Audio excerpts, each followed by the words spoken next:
So we try to provide policy advice, capacity building, and communication for territorial management, as well as risk and conflict prevention. So we do everything, and sometimes we're really too much fragmented in many different activities.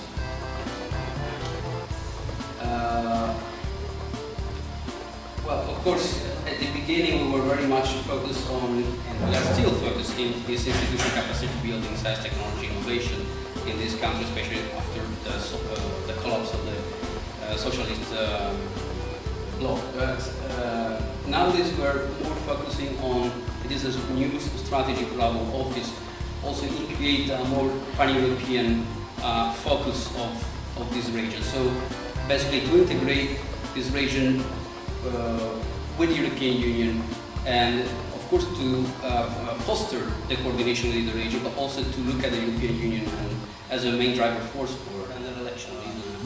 So we have some, but probably we will organize this survey this year. Climate change related to renewable energy and energy efficiency.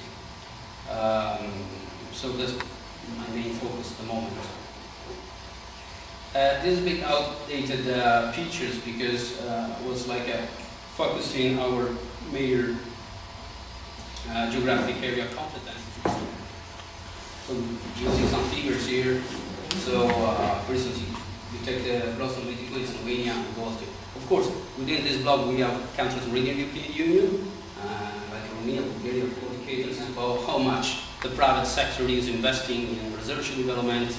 And Slovenia, Croatia, and Greece are the biggest contributors in the region. In your, integration into this scientific community, and you see that these countries are very peripheral. So one of the things, so beside the pictures, there are many figures. This is something that for us is something innovative, because in the past we used to give seed money to different countries of awareness, importantly investing in science, technology, international and regional development.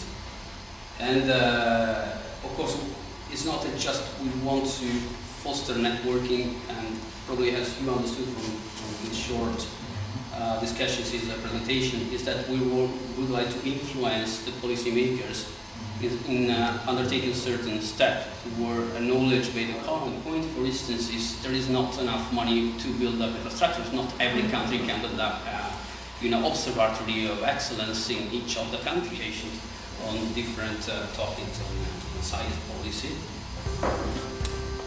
These are outcomes, say the outputs of these works. If you're interested, we provide ideas. Quite much with what we discussed today. It came out from different presentations.